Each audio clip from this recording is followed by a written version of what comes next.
What's up, YouTube? Capital G here, talking Performages and Pals. They had their long-awaited TCG debut, and of course, they did not disappoint. The deck not only won some regionals over the weekend, but it won its first legal YCS Sydney. You guys are actually looking at the first place build.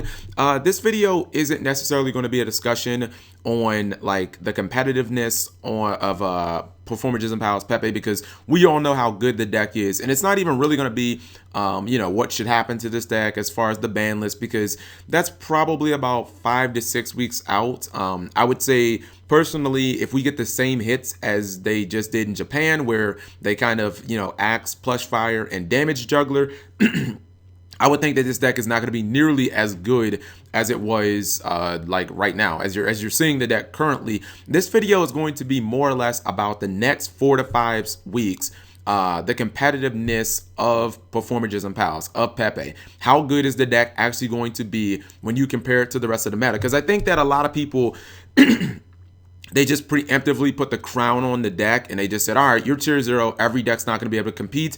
And I'm looking at these first initial builds, and granted, the deck is it's probably going to adjust. You might see some altercation, or you might see some I guess adjustments, and you may see some changes and whatnot, some alterations in the future, maybe in the next couple of weeks or whatnot. But I'm looking at the builds that they have right now. I feel very confident in saying this is not going to be a tier 0 deck.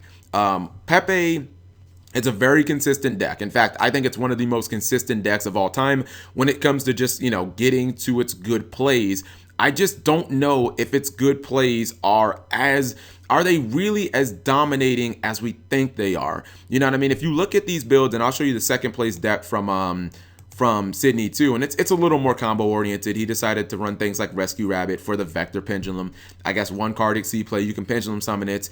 Mask Chameleon and Palomaru for Neteria Beast with Palomaru. Opted not to run Omega. I didn't love that. I think he should run Omega. Omega seems like it's a really good card. But anyways, we're back to the original topic. I look at this deck and I see no spell and trap removal at all in the main deck.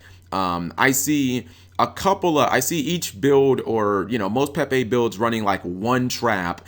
Sometimes it'll be a trap that they can use with Rafflesia if they choose to run that card.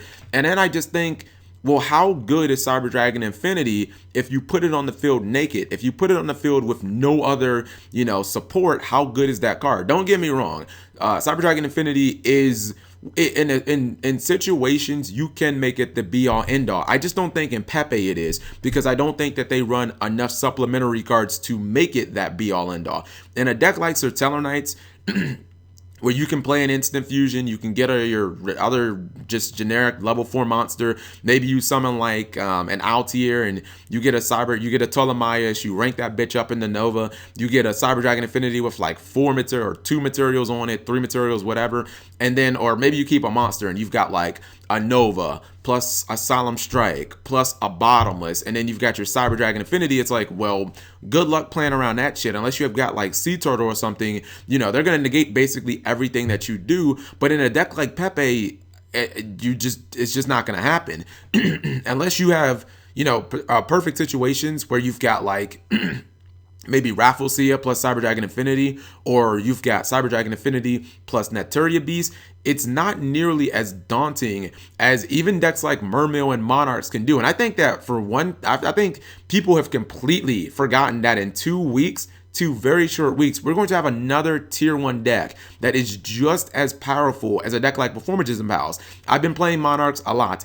Even when I misplay, I still win, because the deck makes way too much advantage. It's not that hard to play, and the deck has a lot more lockdown than a deck like Pepe has. I would say that Monarch's lockdown is like much more closer to Necros, because you got to think about it like this. Okay, so you're not playing any backer removal in this deck at all. That means that you're pretty much at the mercy of Floodgates when you're playing this deck. And I know people are going to be like, oh, Cap, well, what changed between this and the Performage Pendulum Magician deck that we just saw? The difference between that is that deck had Dragon Pit. That card was searchable from Joker. That card was searchable from Pendulum Call. If you happen to go turn 1 and you had something like Dragon Pit in your Pendulum Zone, Anti-Spell Fragrance wasn't really that good, because if your opponent flipped it, you could just pop it any turn. It meant that your Pendulum plays were safer, because anytime your opponent, or if your opponent, set up some back row, maybe they've got a Time Space, maybe they had a Horn of Heaven, maybe they've got, a Solemn Warning back there, you had opportunities to pick apart those cards. And as long as you kept drawing pendulums, or as long as you had, I guess, Dragon Pit in your, not Dragon Pit, Dragon Oath, to where you could return cards from your extra deck to your hand, like, you could at least just try your luck at popping those cards. But this deck doesn't have that, like, luxury. If you flip over an anti-spell against this build, I mean, basically you're putting all your eggs into one Xyz.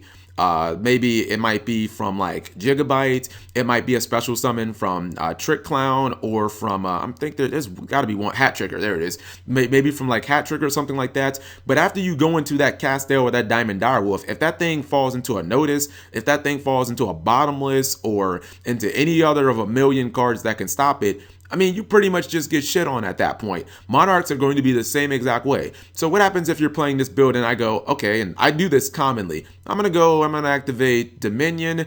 I'm going to go Majesty's, Vanity's Fiend, turn 1. Have fun with that. Oh, wait, you don't play any backward destruction?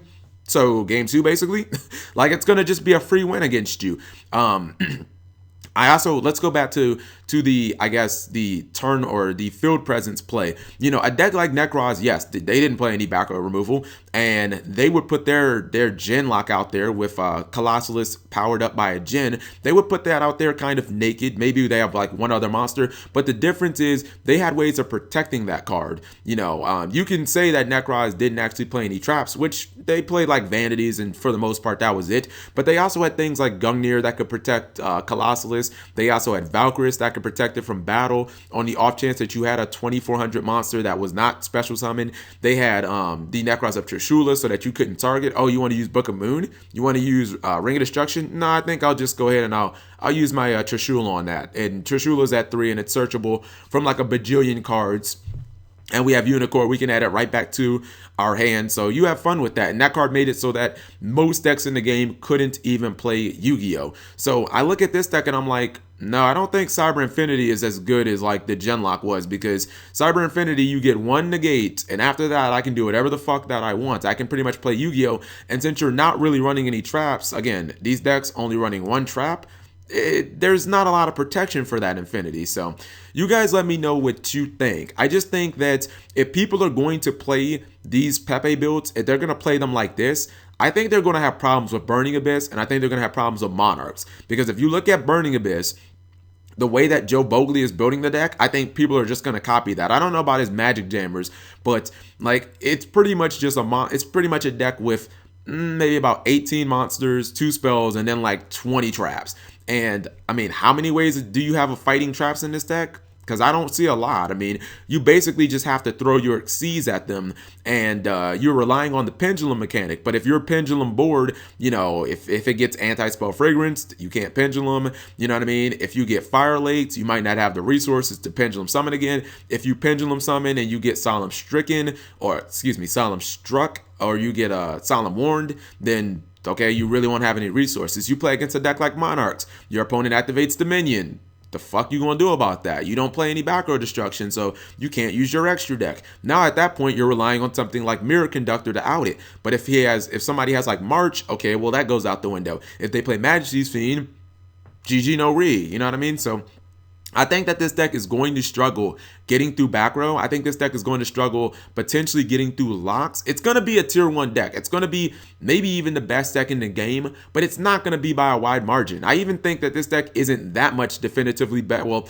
I would say that it's maybe like if it's like tier 1, then Burning Abyss is like tier 1.25 or something like that. I don't think that this deck is definitively that much clear cut ahead of the meta, and I think it and Monarchs are basically neck and neck, because Monarchs have way too many stun cards. There'll be way too many games where turn 1 Vanities March GG, turn 1 Majesties plus Dominion GG. It'll be too much of that, and I don't think that Monarchs don't have to adjust to this deck. Like, this deck will have to incorporate shit like Mask of Restrict, because Monarchs are designed inherently to beat a deck like Pepe. Pepe are not designed inherently to beat a deck like Monarchs. So you guys let me know what your opinions and thoughts on this is. Maybe I'm just biased towards Monarchs, but I think that Burning Abyss will be just as much of a problem. I don't think that Mermail will be a problem at all because Mermail don't have any turn 1 locks. Gaios is good turn 1, but it's not the be all end all.